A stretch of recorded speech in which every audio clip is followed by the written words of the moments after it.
Saya kira ini permintaan yang sederhana, walaupun saya tidak yakin juga akan dipenuhi.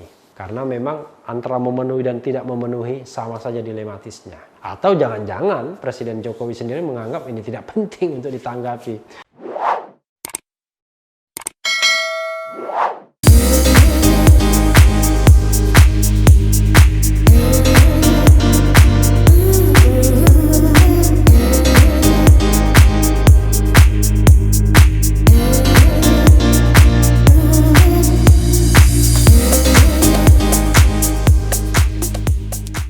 Assalamualaikum warahmatullahi wabarakatuh. Jumpa lagi kita di channel yang keren nih, keren cadas. Kali ini kita seperti biasanya uber berita-berita hangat ya. Kadang-kadang berita-beritanya ngeri-ngeri sedap, tapi kan kita masih negara demokrasi kan. Jadi ya boleh saja kita membahas berita yang ngeri-ngeri sedap ini. Ini sebagaimana dilansir oleh CNN Indonesia. Beritanya, Din Samsudin tunggu penjelasan Jokowi bertemu adik Joko Chandra. Jadi ini sudah menjadi isu ya. CNN Indonesia, Kamis 23 Juli 2020. Jakarta, CNN Indonesia. Ketua Umum Dewan Nasional Pergerakan Indonesia Maju, dalam kurung Ketum DN PIM, Din Samsudin menunggu Presiden Joko Widodo menjelaskan soal pertemuannya dengan adik buronan kasus hak tagih Cesi Bank Bali Joko Chandra, Sangkara Chandra di Papua Nugini pada 2015 silam, 5 tahun yang lalu ya, dan itu sudah menjadi presiden. Din mengatakan Jokowi perlu menjelaskan pertemuan itu karena saat ini kasus Joko Chandra mencuat kembali dan menjadi polemik dalam beberapa pekan terakhir. Joko Chandra bisa bebas lalu lalang dan beraktivitas di Indonesia tanpa terdeteksi oleh aparat penegak hukum. Bahkan ada surat jalannya. Presiden Jokowi harus hadir. Kita menunggu pernyataan Presiden terhadap kasus ini. Kita menunggu penjelasan Presiden Jokowi yang tadi diberitakan pernah bertemu dengan adik Joko Chandra yang oleh sebagian ini pasti ada tali temali. Wallahu alam. Wallahu alamnya ya.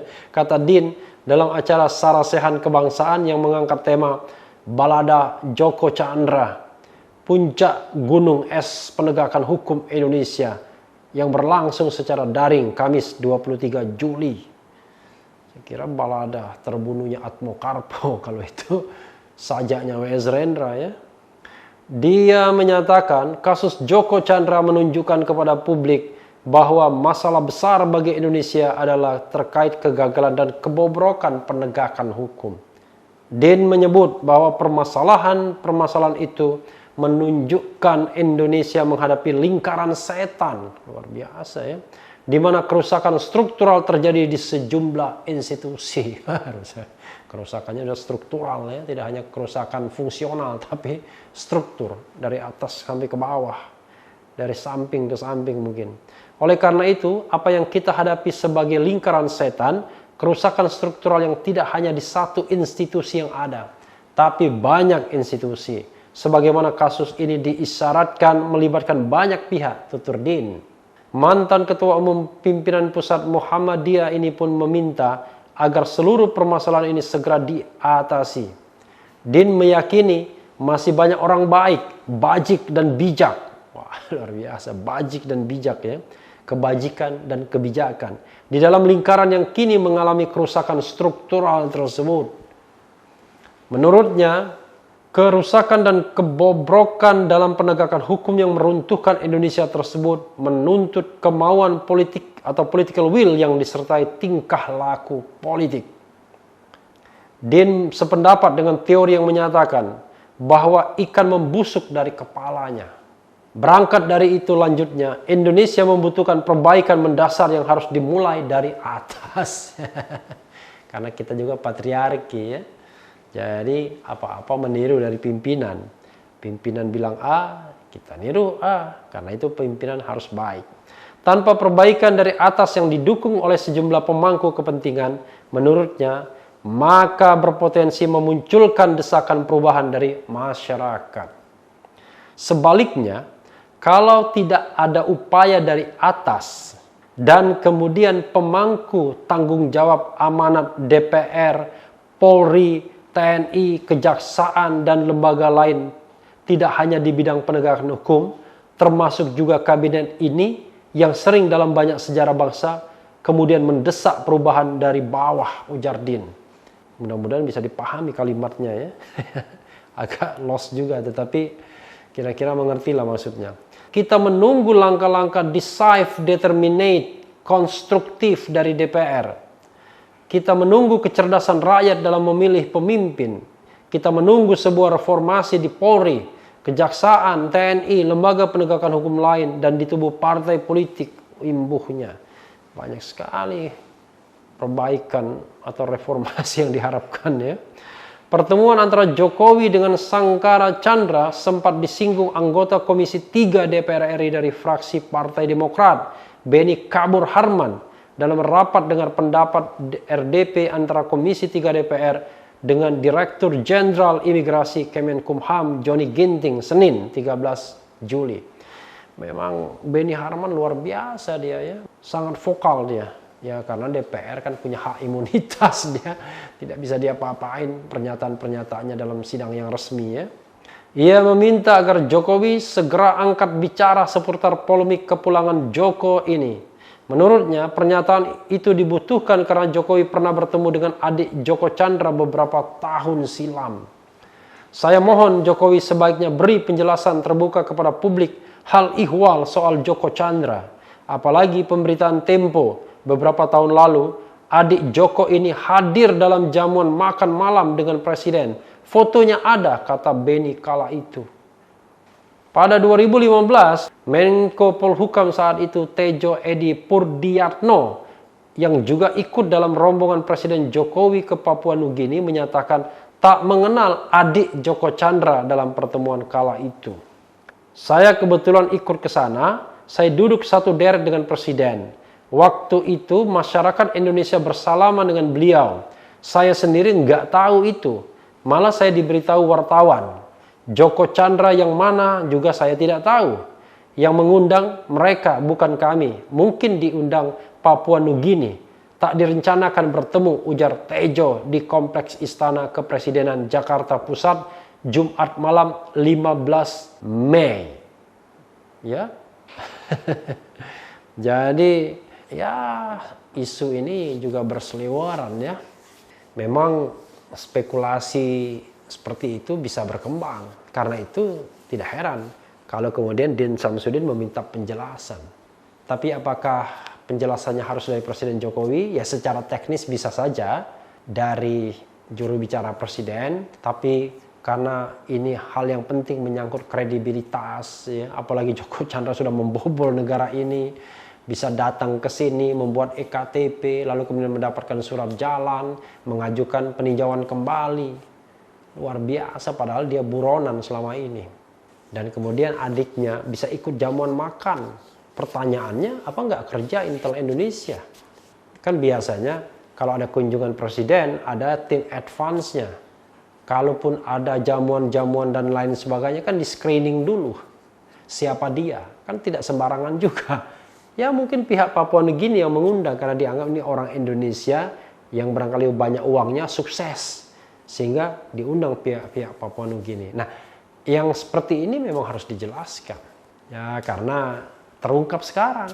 Walaupun kejadiannya sudah 2015. Tapi kan kalau menyangkut kredibilitas, kalau tiba-tiba ternyata Indonesia dalam tanda kutip tetap memberikan karpet merah kepada adik Joko Chandra, yang sama saja berarti seolah-olah melegitimasi kakaknya. Maksudnya, kalau kita bisa mendatangkan adiknya, harusnya mudah sekali untuk mengembalikan Joko Chandra pada waktu itu, mendeportasi dia atau meminta dikembalikan ke Indonesia. Entah ada perjanjian atau enggak ekstradisi ya antara Papua Nugini dan Indonesia. Tapi intinya adalah memang tidak sepatutnya adik buronan kelas kakap ikut dalam jamuan kepresidenan, karena akan memunculkan spekulasi seolah-olah negara membiarkan saja Joko Chandra, padahal dia adalah buronan yang sudah merugikan negara banyak sekali. Tetapi ternyata presiden malah mengajak adiknya dalam jamuan makan. Saya kira ini permintaan yang sederhana, walaupun saya tidak yakin juga akan dipenuhi. Karena memang antara memenuhi dan tidak memenuhi sama saja dilematisnya. Atau jangan-jangan Presiden Jokowi sendiri menganggap ini tidak penting untuk ditanggapi. Karena kita tahu bahwa misalnya orang seperti Pak Din Samsudin ini orang yang bisa dibilang sangat kritis. Dalam thumbnail kita kan nanti kita tampilkan kembali mengatakan Din Samsudin adalah salah satu dari 8 orang yang vokal yang suka mengkritik pemerintahan Jokowi. Selain Din Samsudin, di situ ada Rocky Gerung, ada Said Didu, ada siapa lagi ya, 8 orang. Sehingga mungkin kritikan Din Samsudin dianggap angin lalu saja. Karena mungkin sudah terbiasa mendengarkan kritik dari yang bersangkutan. Tapi jangan juga disepelekan ya. Karena kita tahu bahwa Din Samsudin juga seorang tokoh, mantan pimpinan pusat Muhammadiyah, banyak juga pengikutnya. Banyak juga orang yang kemudian mengidolakannya. Tetapi tentu bukan sebuah ancaman pastinya. Ini hanya permintaan warga negara biasa saja. Dan saya kira sikap kritis yang sering diambil beberapa orang. Karena seperti yang saya katakan, manusia, warga negara ini kan seperti hidup dalam panggung sandiwara saja. Ada yang berperan sebagai bagian dari lingkar kekuasaan, ada yang berperan sebagai society yang barangkali memberikan masukan, kritik, dan lain sebagainya. Yang penting sebenarnya, orang itu memerankan peran itu sebaik-baiknya, selurus-lurusnya, dan sejujur-jujurnya. Tidak gunanya juga kalau berada di lingkar kekuasaan, tapi kerjanya hanya korupsi saja atau merugikan keuangan negara. Tapi juga lebih banyak perannya. Kalau orang di luar tidak memiliki kekuasaan tapi punya komitmen yang kuat untuk berpartisipasi dalam pembangunan negeri ini. Dan tidak korupsi tentunya karena tidak ada kekuatan atau kekuasaan. Tapi berpartisipasi. Dan tidak digaji sebagai seorang pengkritik. Ya, orang yang mengambil jarak dengan kekuasaan. Jadi sebenarnya kalau kita pakai logika seorang pemegang amanah, maka pemegang amanah itulah yang harus terlebih dahulu dikritik. Jadi jangan kurang kerjaan kalau menurut saya mengkritik orang yang mengkritik pemerintah. Ya, tapi walaupun kita tahu dalam dunia yang nggak normal ini, ada yang pro pemerintah, ada yang dianggap pro oposisi, ada cebong, ada kampret, itu masih terasa. Jadi harusnya kita mengontrol kekuasaan agar jangan too eksesif. Jangan sampai menyalahgunakan amanah yang diberikan. Jangan sampai misuse resources yang sudah dipegang. Tapi yang terjadi adalah kadang-kadang banyak pihak yang memblokade kekuasaan. Mungkin karena sudah merasa puas dengan kekuasaan yang ada. Atau terlibat pada favoritism yang luar biasa. Menjadi fans club luar biasa. Walaupun ujung-ujungnya misalnya menyampaikan WA untuk minta diangkat sebagai komisaris BUMN misalnya. Jadi ada juga motif-motif seperti itu. Tetapi yang paling penting adalah semua orang harus berpartisipasi secara genuine. Ya, mudah-mudahan dengan dilandasi niat yang baik, pikiran yang baik. Ya, bukan karena ingin mengejar jabatan. Karena jabatan itu apalah di dunia ini kan tidak ada yang abadi. Kalaupun kita misalnya menjabat sekarang, besok kehilangan jabatan. Biasa saja. Hari ini mungkin kita berada di oposisi, besok bisa saja berkuasa. Jadi pergiliran kekuasaan itu biasa saja. Atau ada orang yang seumur hidup memilihnya sukanya menjadi oposisi. Bisa juga. Atau yang dulu sangat kritis sekali dengan pemerintahan, semua dianggap salah. Sekarang semua dianggap benar pemerintah karena sudah berganti dan sudah menjadi bagian dari pemerintahan tersebut. Ya, mudah-mudahan negara kita bertambah baik dan untuk kasus ini ada penjelasan yang memadai. Syukur-syukur dari Jokowi sendiri. Apalagi yang meminta seorang Din Samsudin. Sahabat era sekalian, yang penting tetap di channel ini, karena di channel ini Anda akan dirayu, ditipu, dibaperin, dicecar, diuber pula di jalur khusus. Karena channel ini adalah channel yang mengancam, memeras, dan membenci. Jangan lupa subscribe, like, comment, and share. Cheers!